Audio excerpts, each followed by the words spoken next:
क्योंकि हम तत्व ज्ञान से चलने का बताया है गुरुवंश सिंह बाबा। और तत्व ज्ञान हमारे दिल में हमको ऑटोमेटिक दिखता है। तत्व जो हमारे तत्व कहाँ रहता है ऐसी बात नहीं है। हमारे तत्व, आकाश को तत्व बुलाया गया है, हवा माता चलती है उसको तत्व बुलाया गया है, तेज अग्नि माता जलती है उसको तत्व बताया है, जल देवी जाता है इसको तत्व बताया है, धरती माता रहती है इसको तत्व बताया है। और वही तत्व हमारे शरीर के अंदर बताया है। हमारे आकाश तत्व हमारे सिर में बताया है, वही वित्त तत्व हमारी नाभि में बताया है, तेज तत्व हमारे लालूटा में बताया है, नेत्र में बताया है, पित्र में बताया है, जल तत्व हमारी लालूटा में बताया है, पृथ्वी तत्व हमारी गुदा में बताया है। तत्व कहाँ रहता है, तत्व क्या काम करता है, तत्व से हमें क्या मिलता है, इसलिए कहा है कि अन भजित अंधारन राम भजित तत्व साधु, और जो तत्व को भजता है वो देवता के समान मिलता है। इसीलिए हमारे गुरुवंश सिंह बाबा ने बताया है कि तत्व भजना बहुत अच्छी बात है। तत्व में पूरी चीज आती है। तत्व में देवता भी आता है, भगवान भी आता है, संत भी आता है, महात्मा भी आता है और सभी चीज आता है। और तत्व बिना कोई इंसानी धरती के ऊपर में है, चाहे कीड़ी हो या मकड़ी हो या चाहे जल थल हो या मानव हो, जानवर हो या सब भी, लेकिन सभी भी तत्व के अंदर आता है और सभी दिल में तत्व रहता है। लेकिन वही तत्व को पहचान करने का गुरुवंश सिंह बाबा बताया है। 16, 17, 18 पुराण तो पढ़ लेंगे, लेकिन हम वो 16, 17, 18 पुराण कब बनी है ये तो हमको पता नहीं है। लेकिन तुलसीदास ने बताया है रामायण के बारे में और भगवत के बारे में बताया है। लेकिन हम गुरुवंश सिंह बाबा हमारे शरीर के बात में बताया है, क्योंकि हमारा शरीर, हमारा शरीर को सुधारेंगे तो हम सब सुधरेंगे। लेकिन हम हमारे शरीर को नहीं सुधार सकते तो हम कोई किसी को भी नहीं सुधार सकता। हम हमारा शरीर को सुधारेंगे, हमारा घर को सुधार लेंगे, हमारे संसार को सुधार लेंगे, हमारा जन्म को सुधार लेंगे। लेकिन हम शरीर को नहीं सुधार पाएंगे तो हम ना तो संसार सुधार सकते, ना जन्म सुधार सकता, ना तो अच्छा पुण्य कमा सकता, ना गुरु की बात मान सकता। लेकिन इसीलिए कहा है कि हम सुधरेंगे तो योग, हमारा गांव भी सुधर जाएंगे, हमारा एरिया सुधरेंगे, हमारा देश सुधरेंगे, हम देश में रहेंगे या प्रदेश में रहेंगे। लेकिन हम हमारी भक्ति के ऊपर हम चलेंगे, हमारी भक्ति को करेंगे। वही भक्ति हमारा जीवन के साथ में है, वही भक्ति हमारा जन्म के ऊपर भी साथ रहती है। लेकिन इसके अलावा हमारे पास कोई चीज सारा नहीं है कि हम हमारा जीवन को कर सकेंगे।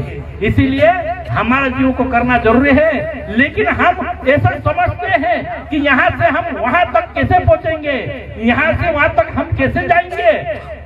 लेकिन हम धीरे धीरे चलते रहेंगे। गुरु ने, वंश सिंह बाबा ने जो हमको हाथ में ज्ञान का दीपक दिलाया है, ज्ञान का दीपक लेके हम लोगों को ज्ञान की मार्ग के ऊपर आगे बढ़ाएंगे और ज्ञान दीपक लेके आगे इंसान चल सकेंगे।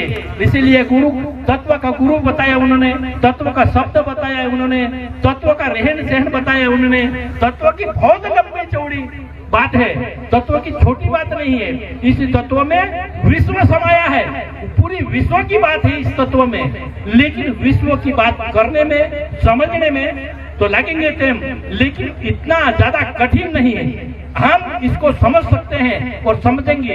एक साधु ने, एक आदमी ने हाथ में बैटरी लेके एक अंधारा में खड़ा था और खड़ा होगा कि इनको दिया, उनके पास दिया था तो दिया तो यहाँ तक, वहां से तक उजाला कर रहा था। लेकिन उनको जाना था, बहुत बड़ा पहाड़ चढ़ना था, जैसा हमारा जूनागढ़ बाबा था उसके बराबर चढ़ना था। लेकिन उजाला कितना था उनके पास, थोड़ा सा है।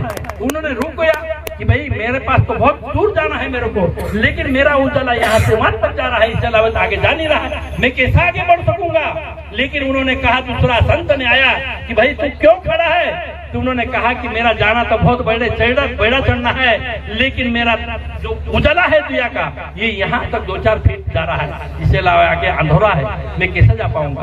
तो उन्होंने कहा, गुरुवंश सिंह बाबा संत था, अगर यह 10 फीट उजाला यहाँ कर रहा है तो हम और 10 फीट जाएंगे तो उजाला और 10 फीट आगे जाएंगे, और हम 10 फीट आगे जाएंगे तो उजाला और आगे जाएंगे, और हम आगे जाते जाएंगे। हिम्मत नहीं हारेंगे तो हमारा उजाला हमारे साथ आते रहेंगे और हम जिस मंजिल पे जाने चाहता है वही मंजिल हम छू सकेंगे। और जिस ज्ञान हमें इतना अंधारा में हमारा ज्ञान कैसा हम जानेंगे, ऐसा हमारा मन में विचार नहीं रखना। गुरु वंश सिंह बाबा ने जो दिया चलाया है, गुरु वंश सिंह बाबा ने जो ज्ञान दिया है वही हमारे सल में हम इतना आसान से प्राप्त कर सकेंगे। लेकिन बढ़ना चाहिए, आगे कोशिश करना चाहिए। जब तक हम कोशिश नहीं करेंगे तब तक हम आगे नहीं बढ़ पाएंगे। इसलिए कोशिश करो, राम की बात सुनो, भगवान कृष्ण की बात सुनो, भगवान सब संत महात्मा की बात सुनो। ताकि संतों ने इतनी कोशिश क्यों करते हैं, गुरु वंश सिंह ने इतनी कोशिश क्यों करी है, लेकिन हमारे लिए करी है गुरु वंश सिंह बाबा ने। इसीलिए गुरु वंश सिंह बाबा को देखते हैं हम तो हम सत्संग के रूप में देखते हैं। गुरु वंश सिंह बाबा को मिलते हैं तो हम सत्संग के द्वारा मिलते हैं। गुरु वंश सिंह बाबा ने ज्ञान समझते हैं तो हम सत्संग के द्वारा सुनते हैं। ये सत्संग इतना बड़ा है, ये गुरु वंश सिंह बाबा रूप है। इसी रूप को समझो और इस रूप को समझकर आगे बढ़ो। और हमारा बहुत बड़ा आज काम है, क्योंकि आज नाग दिवाली के अवसर पर हमारा दूध का प्याला बड़ा है और माँ सरस्वती का ज्ञान की देवी है। क्योंकि हमें ज्ञान जरूरी है, हमें शक्ति जरूरी है, हमें लक्ष्मी जरूरी है। क्योंकि देवी जो लक्ष्मी है वो भी एक धन की देवी है और जो शक्ति की देवी है वो भी हमारी एक दुर्गा माता का रूप है और ज्ञान की देवी है वो भी सरस्वती के रूप में है। और तीनों देवी आकर